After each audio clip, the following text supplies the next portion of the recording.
As states start to open up, the economy improves, and that spring weather starts to peak its head, I can't help but feel excitement in the air. To say that the last year has been hard is an understatement. Since the pandemic started, the way consumers spend their money and where they spend it has drastically changed. Shopping online is convenient.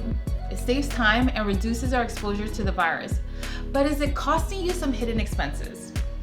Most of us save money on gas, eating out in gyms, and our bank accounts are looking nice. But could they be looking even nicer? And for those of us that are trying to take control of our finances, small ways to save in multiple places can make a significant difference. Here are sneaky pandemic-related expenses that might be adding up for you. But before we go on, welcome to my channel, Financial Wisdom with AnaG. I'm AnaG. I post a video every Thursday. If you learned something new today, consider subscribing and leaving a comment, but definitely hit that like button.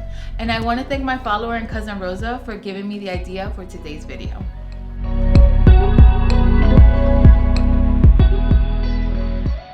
Automated expenses are nice because you don't have to worry about missing a payment. I automate all my expenses. It saves me time and money by not getting charged a late payment fee.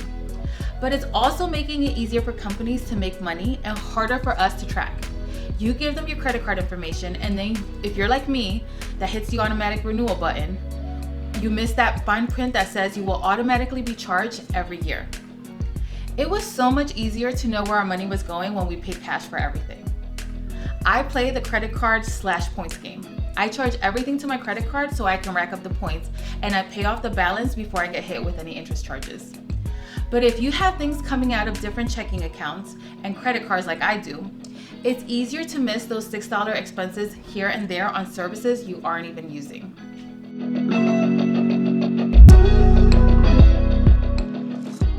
If you still have cable, that's one expense right there that is definitely costing you money, and you should consider canceling. And as more people get rid of cable, they are turning to streaming services like Hulu, Netflix, Disney Plus, and HBO Max. And here is the way that they get you. They offer it for free for 6 months, and nobody likes giving up free stuff. Then after 6 months is over, you forget to cancel it. Most of these streaming services don't cost more than $8 a month, so it's not a noticeable amount coming out of your account. But if you have all 9 of the main streaming services, it can cost you over $80 a month. That's $900 a year.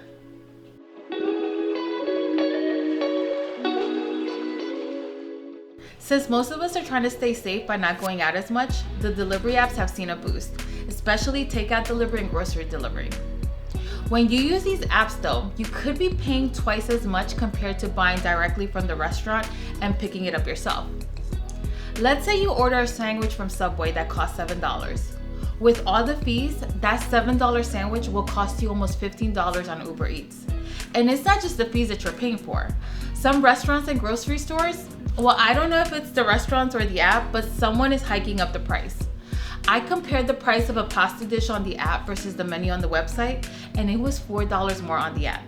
And don't forget that isn't even counting the delivery and service fees. Instead of using the delivery app, see if the restaurant or grocery store deliver, or just pick it up yourself. And if neither of these is an option, try another establishment. One last thing about this. I support small local businesses as much as possible. But did you know that when you order using an app, the restaurant loses anywhere between 30 to 60% of that profit, and that's on top of the fees that you're paying. So just take all these things into consideration before you place that order on Uber Eats or Grubhub.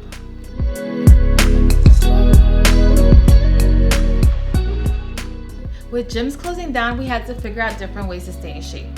Most people turn to fitness apps, and for some people that meant downloading several fitness apps. Most of these are free, but if you really want to unlock all the cool stuff they offer, it will cost you somewhere between $7 to $13 a month. And the more diverse your workouts are, the more apps you're gonna need. But how many of these apps are you really using? Are you really getting the value out of all the apps? The kiddies have had to be home a lot more this last year, and to keep them occupied, did you turn to some game apps? Or because we turned into teachers this past year, did you need some extra help for your daughter's algebra class and downloaded a tutoring app? Let's not forget about communication apps like Zoom. You got tired of getting cut off after 40 minutes, so you got the paid version. But as things start to open up, will you still be using all these apps enough to justify continuing to pay for them every single month?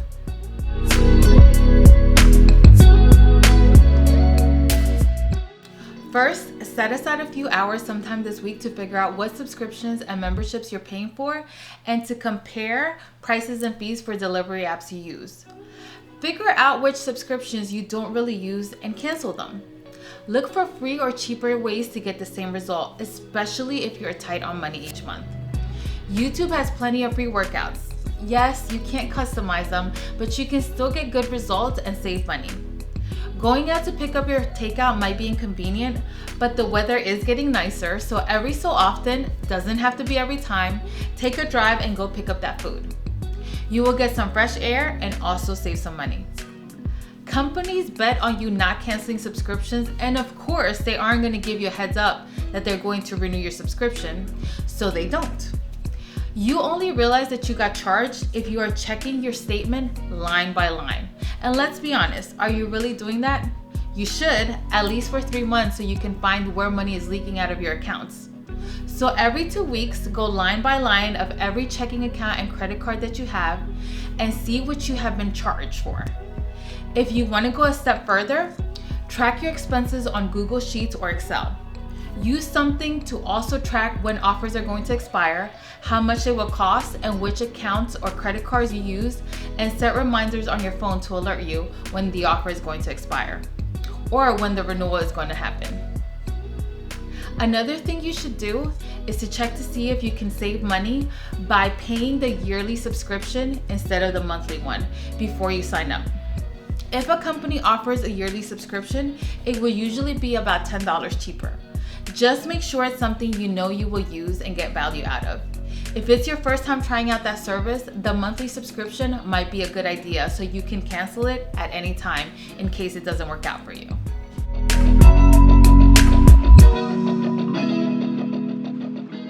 Since you stayed until the end, I have a bonus sneaky expense for you. Third-party billing. Have you ever wondered why you haven't seen a payment for Disney Plus even though the free offer is over? That's because it might be getting bundled up into your cell phone bill. You won't notice it unless you're actually looking at your cell phone statement. Same goes for when you download apps on your phone.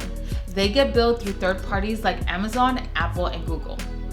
To check what you're getting billed for on an iPhone, go to Settings, click on your profile, and then Subscriptions. If you have an Android, go to the Play Store, tap on the menu icon. It will be the box with lines in the upper left corner, and look for Subscriptions. For Amazon, go to the website, then go to Accounts and Lists, drop-down menu, and click on the Membership and Subscriptions. Okay, that's all for today. Don't forget to subscribe and hit that like button. Do you have any other sneaky pandemic expenses you want to share with us? Just leave a comment down below. And if you have any topics you would like for me to cover in any future videos, just let me know in the comment section. To your finances.